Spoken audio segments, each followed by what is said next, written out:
Ma'am, प्रधानमंत्री जी की सैकड़ों बार थपथपाई गई मेज के बीच अंतरिम बजट पेश किया गया और बड़े बड़े दावे किए गए। देश ये कैसा बनाया आपने, लूट कर पैसा बनाया आपने, देखिए जलते दिए भी बुझ गए, अजब दीपक राग गाया आपने। मैम, पूरा सदन अमृत काल के बजट की चर्चा कर रहा है, मैं तो गरीबों की रोटी और दाल के बजट की चर्चा करूंगा। तुम्हारी फाइलों में गांव का मौसम गुलाबी है, मगर ये आंकड़े झूठे हैं, ये दावा किताबी है। मैं इस बजट को अमीरों का अमीरों के लिए पेश किया गया बजट कहूंगा।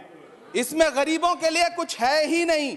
नौकरी मांगने वाले नौजवानों पर लाठियां बरसाने वालों, आपने इस बजट में युवाओं को क्या दिया? आपने पुरानी पेंशन बहाली की मांग करने वालों को क्या दिया? सालों से अपने लिए छत तलाश रहे लोगों को आपने इस बजट में क्या दिया? कुछ नहीं। और फिर आपको पूरी उम्मीद है कि पूरा देश आपके इस पेश किए गए बजट पे लहालोट हो जाए, तालियां पीटे, मंगल गान गाए। कैसे संभव है?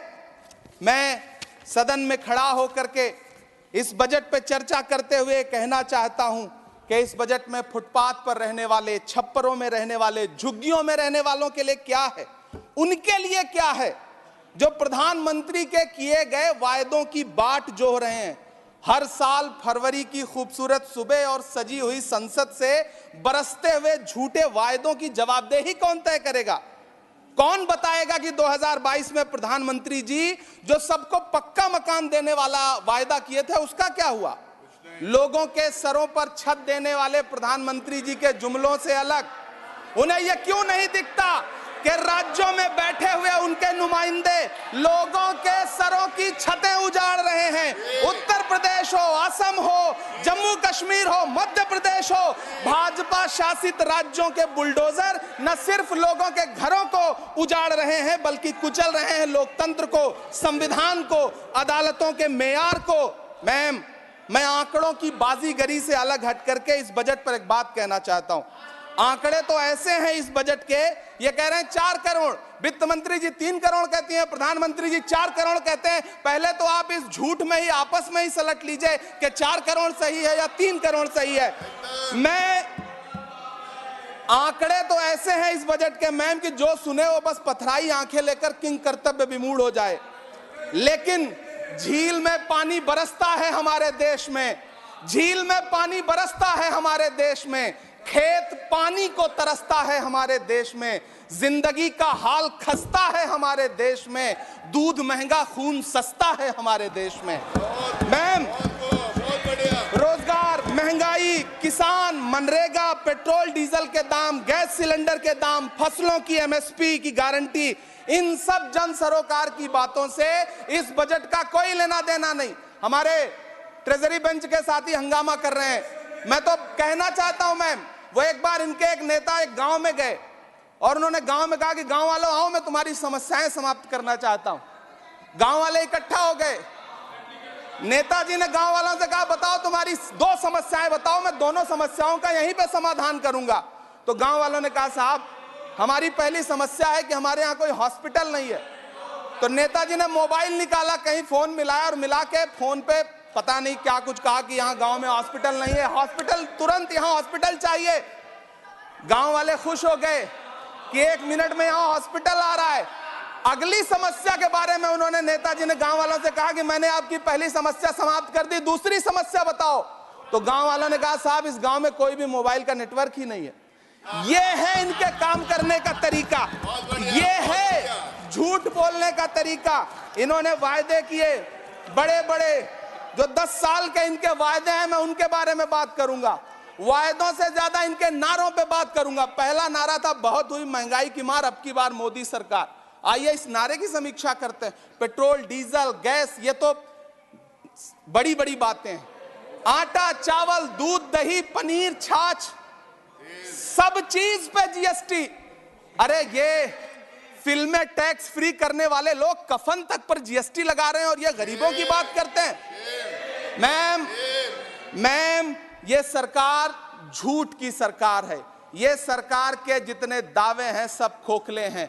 आज प्रधानमंत्री जी कह रहे थे सबका साथ सबका विकास। ये कैसा सबका साथ सबका विकास है कि मौलाना आजाद नेशनल फेलोशिप आपने बंद कर दी, आपने माइनॉरिटी डिपार्टमेंट का बजट घटा दिया। आप कह रहे हैं सबका साथ सबका विकास। आप बात करते हैं बेटी बचाओ बेटी पढ़ाओ।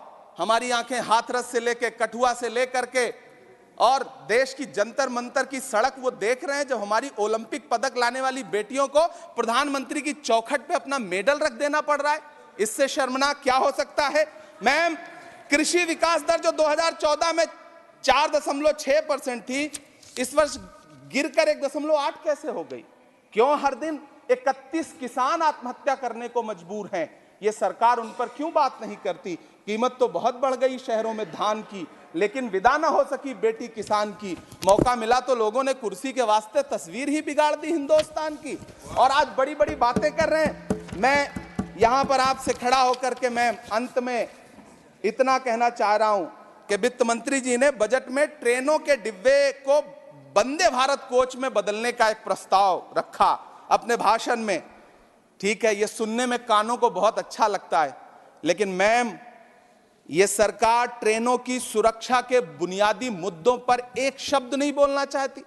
बालासोर हादसे में घायल हुए लोगों की चिता की राख अभी तक ठंडी नहीं हुई है। वंदे भारत के वीडियो पोस्ट करने वाली ये सरकार कभी भारत की जनरल डिब्बों की, रेलवे के स्लीपर क्लास डिब्बों की वीडियो अगर पोस्ट करे ट्विटर पे तब समझ में आए। बिहार से, इलाहाबाद से, लखनऊ से दिल्ली आने वाली, मुंबई जाने वाली ट्रेनें देख लीजिए, उनकी हालत देख लीजिए, तो आपको लगेगा कि ये वही ट्रेनें हैं।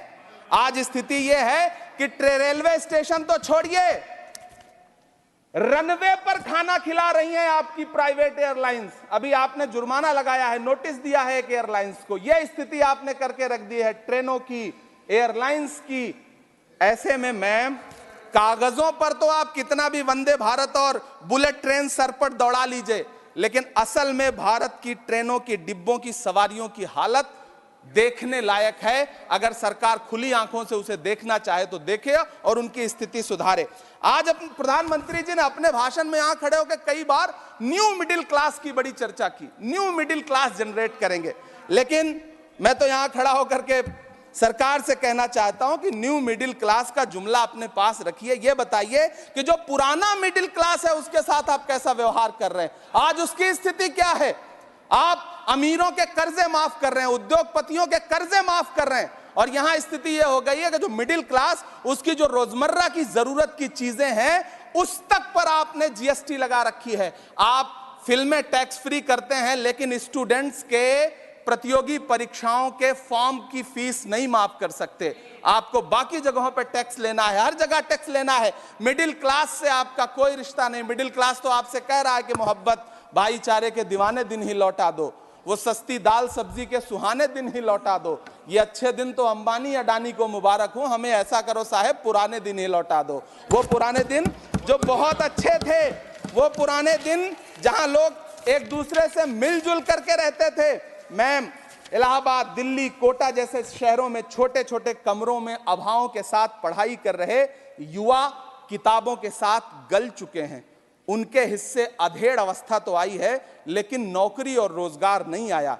हर साल 2 करोड़ नौकरियां देने का दावा करने वाली ये सरकार 10 साल में युवाओं को नौकरियां नहीं दे पा रही है। 20 करोड़ नौकरियों का बोझ है इस सरकार के कंधे पर, और 2024 में देश देखेगा कि उन्हीं 20 करोड़ नौकरियों के बोझ तले दबकर बैठ जाएगी ये सरकार। ये देश देखेगा, क्योंकि जिस ओर जवानी चलती है उस ओर जमाना चलता है। देश का युवा नाराज है, देश का युवा गुस्से में है। ऐसे में उसकी पीड़ा को इस बजट में कहीं भी आवाज देने की कोशिश नहीं की गई। मैं आपके बीच खड़ा हूं, मैं तो वित्त मंत्री जी का भाषण सुन रहा था। यह कहा जा रहा था ये अमृत काल का बजट है, ये अमृत काल का बजट है। ये कौन सा बजट है ये बाद में तय होगा, लेकिन मैं इतना जानता हूं कि ये इस सरकार का अंतिम बजट है, आखिरी बजट है। इसके बाद न्याय का बजट पेश होगा जिसकी चर्चा राहुल गांधी जी पूरे देश में कर रहे हैं। न्याय का बजट, 5 न्याय, महिलाओं के लिए, युवाओं के लिए, सामाजिक न्याय की बात जिसकी चर्चा पूरे देश में राहुल गांधी जी कर रहे हैं, वो न्याय का बजट पेश होगा अगली बार। ये इस सरकार का अंतिम बजट है, अंतिम बजट है। अमृतकाल में गरीबों की रोटी और दाल के लिए इस बजट में कोई प्राविधान नहीं है, कोई चर्चा नहीं है। बहुत बहुत धन्यवाद। Thank you.